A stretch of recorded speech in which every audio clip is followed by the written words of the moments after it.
I'm Paul Andrews. I'm project leader and programmer for Terminus Game Studios. Our current project is called Exit Light, Enter Night.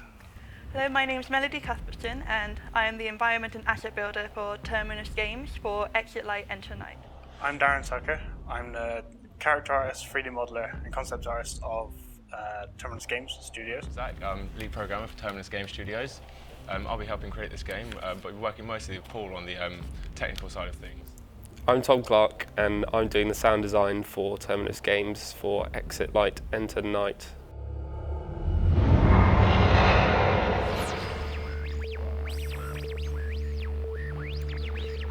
Our project, Exit Light, Enter Night, is based on the game where a teenage kid wakes up in a dream world and only to realise that he's trapped and he has to learn how to control his environment. He has to confront the Sandman, which is his means of escape. The Sandman has the keys to his escape. He soon realises when he's exploring this world that there's something not quite right, and he meets his shadow guide. The shadow guide teaches him how to control his environment because he's not like the other children that he finds out are trapped in this world. As he goes along, he has help from a shadowy guide who helps him control his environment, and he guides him along the way to actually give him powers, give him abilities. But the Sandman gains powers from his kids, so he has to go through, as the player goes through, he has to free his kids so he can depower the Sandman. So yeah, eventually the Sandman realises that this kid isn't like the others. There's something not right. He can control the environment, and that's a threat to the Sandman. So the Sandman starts hunting him down, and the game world starts to become more nightmarish, a bit more scary, a bit more out of the ordinary.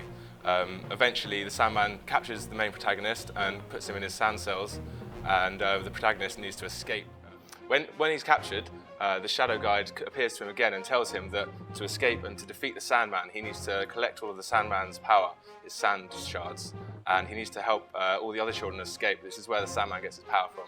So in the end, the character, he builds his strength, and he learns about his environment more and more, and eventually it helps all the children escape.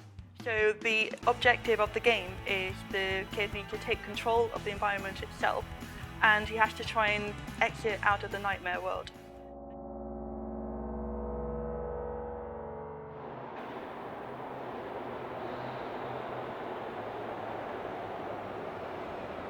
Well, for this game, we're going to be using the Motive Epoch headset. This is still relatively new technology. It's not used in a lot of games at the moment, but there's a few Kickstarter projects that are currently starting to use it. So it's going to be, this new technology. We think that actually, it's going to get bigger and bigger as it becomes better and better. We're using this specific technology because we feel that it's going to enrich the player's experience. Because we're using a teenage boy and we're aiming at a market audience around about 12 to 16-year-olds, we feel we can use this as a tool to kind of get over the stereotypical view of games being non-challenging and non-stimulating for kids. So we therefore feel like they can use this to overcome their fears and gain confidence, not just in the game, but in the real world, as this means they have to concentrate. We have to use a headset with different pads to concentrate and focus on specific parts of the game to overcome different puzzles to eventually beat the Sandman.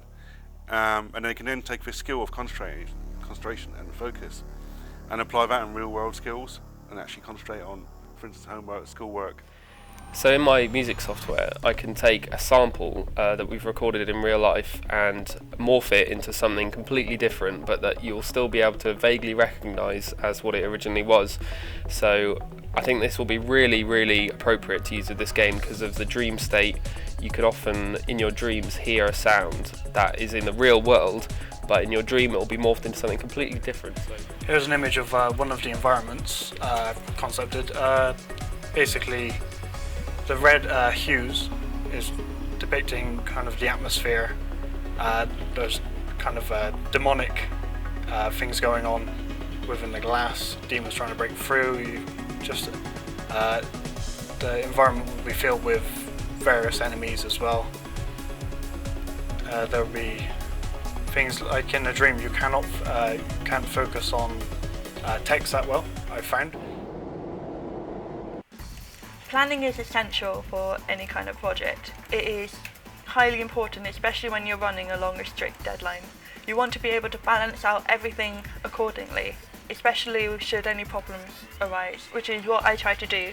for this.